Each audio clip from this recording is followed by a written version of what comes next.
Mayol Industries Private Limited presents.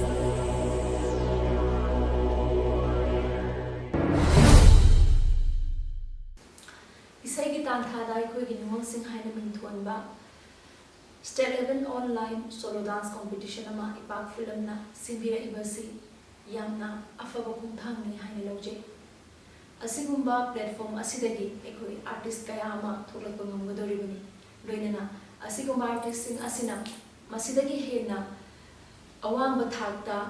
dance competition kaya da amadi atopa art ki field da changbagi khudong jaba dusu phangadoribani maram aduna asiguma platform asi artist sing amadi hogaligriba naharol singna manghanba chumde haina haijani maram aduna mayam masi khudong jabasi manghanbi Save our culture and tradition haiba wakhalona sira pangthok jawdaba solo dance competition sira sahi taruk teina unbamanga phawgi marda lebiriba ngoro bisina saruk yabiduna lamdam asiki nat amadi sanabilu yokhatpada thodam lobi IPAK FILMS production Manipurna online kuthangda pangthokadoriba isegi tanthada ekhoigi ningol sing haiba competition asida ekhoigi nupi macha singna saruk yaduna masa masada yaudiriba hidden talent sing ado pungthoknabi khudong chaba lobi ho Isegi tanthada akhoi ningol sing haina mingthonba dance competition asida hauraklibi lamdam sigi artist singna saruk yabiduna mapung phanbiu IPAK FILMS production na nauna thorangi basigumba isegi tantha da akhoi ningol sing haribasida ningol oibisa thona phana thoraktana mai pakna bugidamakta hoji IPAK film da lau akhoi mayam hupna Manipuri culture masakta asi haiba pawjel sai pije IPAK film production Manipur na sinjaduna segi tanthada akhoi ningol sing haiba thorum ma state level online solo dance competition ama sinjari basida mayam akhoi Manipur gi ningol sing na saru yabiu haiba si maruina akhoi art and culture gi Manipur gi asumba inakulaba culture gi asibu yokhatpa oina puning thokba artist sing puning thokbi ba oina saru yabiu haidana ayana haijeri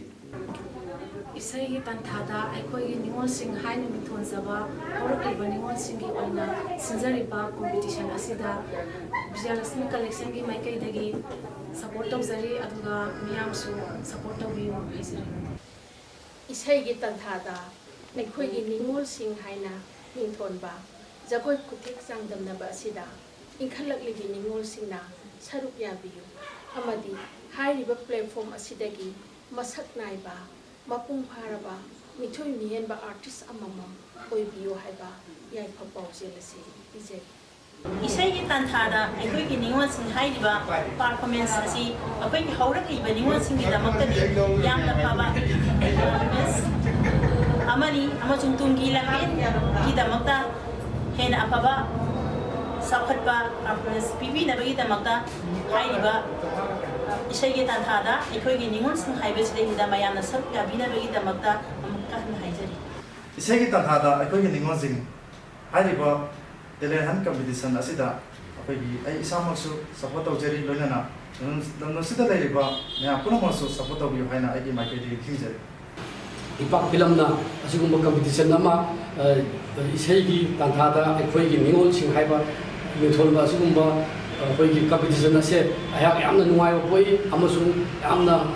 hariba asigumba competition se ayakna pukchen sengna amasung thamoi sengna support tawjagani Isegi tanthada akhoi ningol sing haina mingthonba jagoi gi khuthek sangdamnabagi thoram ama haurakliba nupi macha sing artist sing sigi damakta yamna phaba khongthang amani haina loi maram asina akoina nupi macha sing asigi damakta thauna hapiba oina competition asida MS Punima Enterprises ki maikai degi support tawjari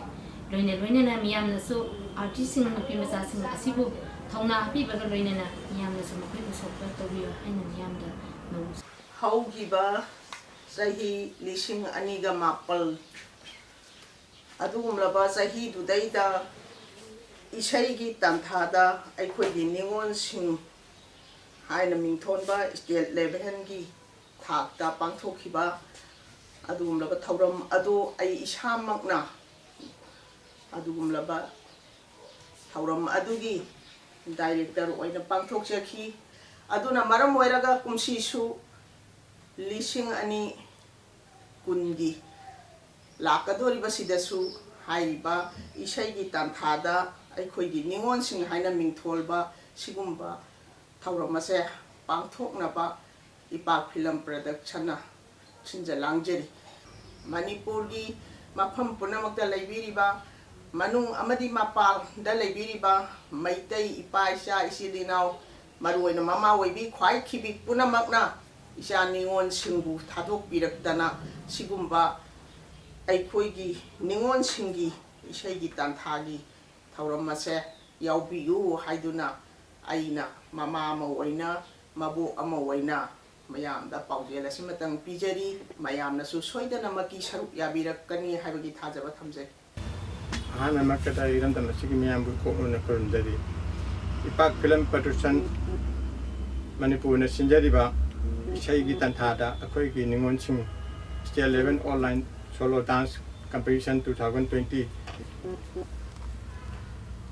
asida irandam sida lebiriba miyamna pung thokapiu amati loina na waraba corona gi awaba checheng kharatang oirabasu kokpada mating oibiu haijari competition asida irandam asigi pite chakta thakchi khachi kaya asibu kharatang oirabasu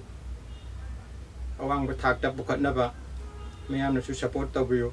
haiba competition asida tehi taruk tagi horaga tehi kumanga phawbugi manungda leiba miyosina masagi talent asi uthokpiu loina na iten computerized eye testing and eye care center gi maikai digisu angam thak support tawjari amati miyam su na su support tabiu haina hajari isai gi tanthada ekoi gi ningol sing haina mingthonba state level online dance solo competition 2020 asida competitor oigadoriba ekoi sal sing sa sing sai taruk tagina kumanga phawbu manungda leiba sina ekoi maitai gi oiba visual khatam sipira kanda maitai gi asengba tradition ado uthopna hapung phaba akoi hari state level competition asida akoi maitai sing asi karamba